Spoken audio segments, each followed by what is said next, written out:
Ya, Assalamualaikum warahmatullahi wabarakatuh. Eh, Perkenalkan, kami dari kelompok satu.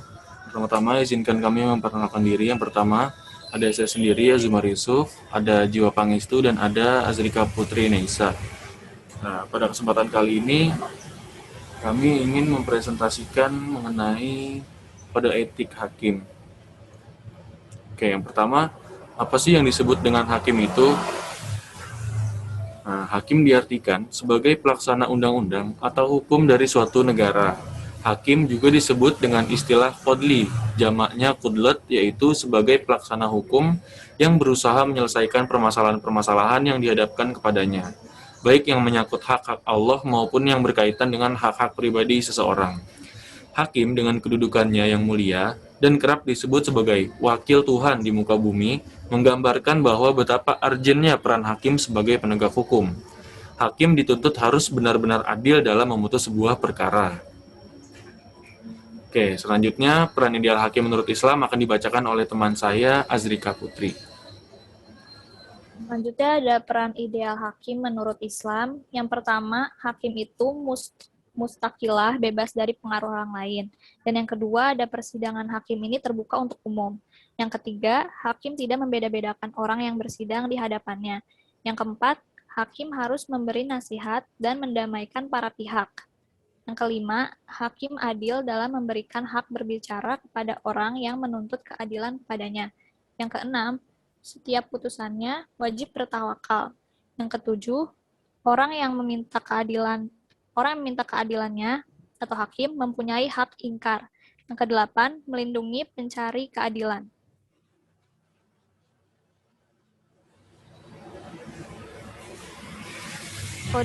Kode etik dan pedoman perilaku hakim.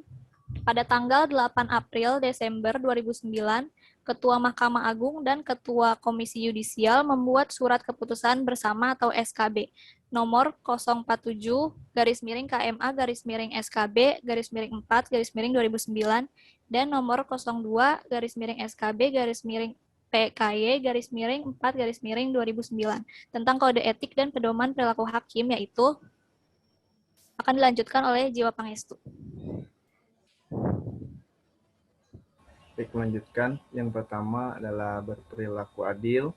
Adil bermakna menempatkan sesuatu pada tempatnya dan memberikan yang menjadi haknya, yang didasarkan pada suatu prinsip bahwa semua orang sama kedudukannya di depan hukum.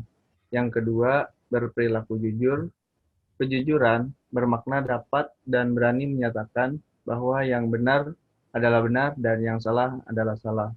Hakim harus berperilaku jujur atau fair dan menghindari perbuatan yang tercela atau yang dapat menimbulkan kesan tercela. Yang ketiga, berperilaku arif dan bijaksana. Arif dan bijaksana bermakna mampu bertindak sesuai dengan norma-norma yang hidup dalam masyarakat, baik norma-norma hukum, norma-norma agama, kebiasaan-kebiasaan, maupun kesusilaan dengan memperhatikan situasi dan kondisi pada saat itu. Dan yang keempat, bersikap mandiri. Mandiri ini bermakna mampu bertindak sendiri tanpa bantuan pihak lain, bebas dari campur tangan siapapun, dan bebas dari pengaruh apapun.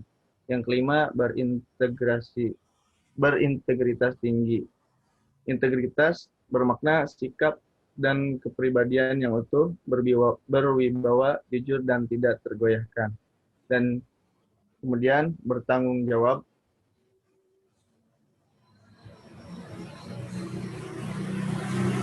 Di mana bertanggung jawab di sini bermakna kesediaan dan keberanian untuk melaksanakan sebaik-baiknya segala sesuatu yang menjadi wewenang dan tugasnya. Yang ketujuh, menjunjung tinggi harga diri, di mana prinsip menjunjung tinggi harga diri akan mendorong dan membentuk pribadi yang kuat dan tangguh, sehingga terbentuk pribadi yang senantiasa menjaga kehormatan dan martabat sebagai aparatur peradilan. Dan yang kedelapan, berdisiplin tinggi, di mana disiplin tinggi di sini bermakna ketaatan pada norma-norma atau kaidah-kaidah yang diyakini sebagai panggilan luhur untuk mengemban amanah serta kepercayaan masyarakat pencari keadilan.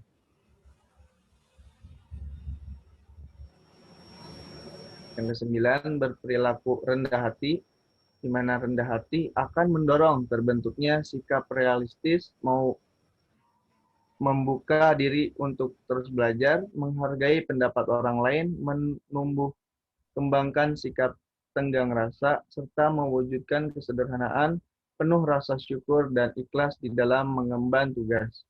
Dan yang terakhir, berperilaku profesional. Sikap profesional akan mendorong terbentuknya pribadi yang senantiasa menjaga dan mempertahankan mutu pekerjaan serta berusaha untuk meningkatkan pengetahuan dan kinerja sehingga tercapai tinggi-tingginya mutu hasil pekerjaan efektif dan efisien.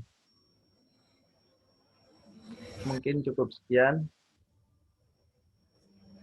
Oke, mungkin cukup sekian presentasi dari kami kelompok 1 untuk materi kode etik. Mohon maaf bila banyak kekurangan. Wassalamualaikum warahmatullahi wabarakatuh.